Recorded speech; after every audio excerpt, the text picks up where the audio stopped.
ഇന്ന് chicken nuggets കൊണ്ടുള്ളൊരു beautiful recipe പറഞ്ഞു തരട്ടെ. നമുക്ക് നൂഡിൽസിനും ഫ്രൈഡ് റൈസിനും ഒക്കെ പ്ലെയിൻ ജീര റൈസ് അങ്ങനത്തെയൊക്കെ വെറൈറ്റി റൈസിൻ്റെ കൂടെ പോകുന്ന ഒരു സ്വയംഭൻ സൈഡ് ഡിഷാണ് ഇന്ന് ചെയ്ത് കാണിക്കുന്നത്. വളരെ പെട്ടെന്നും ചെയ്തെടുക്കുകയും ചെയ്യാം.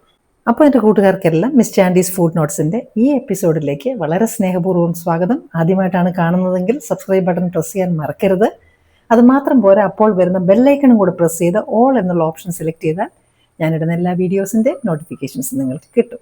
Home food is the best food, so cook at home. ഇതിന് ടൊമാറ്റോ പ്യൂരി നമുക്ക് എടുക്കണം. എളുപ്പത്തിൽ ചെയ്യാനായിട്ട് ഈ ടൊമാറ്റോ 2-3 കട്ട് ചെയ്ത് നമുക്ക് വെള്ളത്തിലൊന്ന് തിളപ്പിച്ചെടുക്കാം. തിളച്ച വെള്ളം അങ്ങ് ഒഴിച്ചു കൊടുക്കുകയാണ്. എന്നിട്ട് ഒരു 5 മിനിറ്റ് ഒന്ന് തിളപ്പിച്ചാൽ മതി. അപ്പോഴത്തേന് നല്ലതുപോലെ വെന്ത് കിട്ടും. അപ്പോഴത്തേക്ക് നമുക്ക് ചിക്കൻ നഗറ്റ്സ് വറക്കാം. അടച്ചു വെച്ചാൽ പെട്ടെന്ന് വരും. ഇങ്ങനെ നന്നായിട്ട് തിളയ്ക്കുന്നുണ്ട്. അപ്പം തീ ഒന്ന് കുറച്ച് നമുക്കൊരു 5 മിനിറ്റ് കൂടി ഇട്ട് കഴിഞ്ഞാൽ നല്ലതുപോലെ വെന്ത് കിട്ടും. ചിക്കൻ നഗറ്റ്സ് വറുക്കാനായിട്ട് നമുക്ക് ചീനച്ചട്ടിയിലേക്ക് എണ്ണ ഒഴിച്ചു കൊടുക്കാം. എണ്ണ ചൂടായി വരുമ്പോൾ നമുക്ക് ചിക്കൻ നഗറ്റ്സ് ഇട്ട് കൊടുക്കാം. അത് സ്പൈസി ആയിട്ടുള്ളതോ അല്ലാത്തതോ ഇടാം. ചിക്കൻ നഗറ്റ്സ് ഓൾറെഡി കുക്ക്ഡ് ആണ്, അതുകൊണ്ട് ഒരുപാട് സമയം വേണ്ട. 2 സൈഡും തിരിച്ചിട്ട് വേവിക്കണം, ഫ്രൈ ആക്കണം. നല്ല മഴ മുഴങ്ങുന്നുണ്ട്, വെളിയിൽ തകർപ്പൻ മഴ വരുന്നുണ്ട്. ഒരു ചെറിയ ബ്രൗൺ കളർ ആകുന്നത് വരെ വറുക്കുന്നതാണ് നല്ലത്. ഇത് കണ്ടില്ലേ, ഇതുപോലെ 2 സൈഡും. ഇഷ്ടംപോലെ ചെയ്യാം കേട്ടോ, അഭിപ്രായം പറഞ്ഞേ ഉള്ളൂ. ഇത് ഇപ്പം നന്നായിട്ട് നല്ല കളറൊക്കെ ആയി, നമുക്ക് കഴിഞ്ഞ് എടുക്കാം.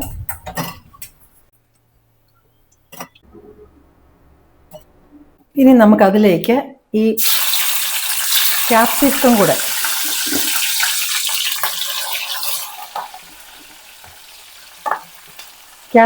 ഒന്ന് വറുത്തെടുക്കാം.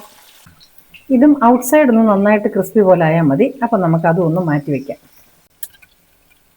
ഇനി അതുപോലെ ഒരു ചെറിയ സവാളയും കൂടെ അതൊന്ന് വിടർത്തി ഇടണം, എങ്കിലേ നന്നായിട്ട് ഫ്രൈ ചെയ്ത് കിട്ടത്തുള്ളൂ. കട്ട് ചെയ്ത് അങ്ങനെ ഇടരുത്, ഓരോ ഇതളായിട്ട് ഇങ്ങനെ വിടർത്തി ഇടണം. ഉള്ളി നല്ലതുപോലെ ഫ്രൈ ആയിട്ടുണ്ട്, അത് നമുക്ക് ഇനി എടുക്കാം. അത് നമുക്ക് ക്യാപ്സിക്കത്തിൻ്റെ കൂടെ തന്നെ ഇടാം. നമ്മൾ വേവിച്ച് വെച്ചിരുന്ന തക്കാളിയാണിത്. ഇതിപ്പോൾ ഇതിൻ്റെ സ്കിന്ന് കണ്ടോ, ഇങ്ങനെ മാറി കെട്ടിയിട്ടുണ്ട്. അതങ്ങ് സ്കിൻ റിമൂവ് ചെയ്തതിന് ശേഷം നന്നായിട്ട് അതൊന്ന് അടിച്ചെടുത്ത് ടൊമാറ്റോ പ്യൂരി ആക്കിയെടുത്താൽ മതി. ഇതാണ് ടൊമാറ്റോ പ്യൂരി റെഡിയാക്കി വെച്ചിട്ടുണ്ട്. ഈ ചിക്കൻ നഗറ്റ്സ് നമുക്കിതൊന്ന് കട്ട് ചെയ്തിടാം. അല്ലെങ്കിൽ ചിലത് കട്ട് ചെയ്തും ചിലത് കട്ട് ചെയ്യാതെയും ഇടാം. അത് ഇഷ്ടം പോലൊക്കെ ചെയ്യാം. ഇപ്പം ഞാനിങ്ങനെ കുറച്ച് അത് ഹാഫായിട്ട് കട്ട് ചെയ്തു, ബാക്കി ഫുള്ളായിട്ട് ഇരിപ്പുണ്ട്. പാൻ വെച്ചു, അത് ചൂടാവുന്നുണ്ടെങ്കിൽ നമുക്കൊരല്പം എണ്ണ ഒഴിക്കാം.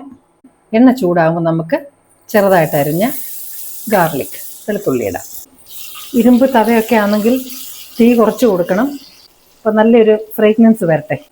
ഇങ്ങനെ ചെറുതായിട്ടൊരു ബ്രൗണിഷ് കളർ ആകുന്ന ഉടനെ നമുക്കതിനകത്തേക്ക് ഹോട്ട് ചില്ലി സോസാണ് ഞാൻ ഒഴിക്കുന്നത്. ഇത് ഞാൻ വീട്ടിൽ തന്നെ തയ്യാറാക്കിയ ഹാബനീറോ ചില്ലിയുടെ സോസാണ്.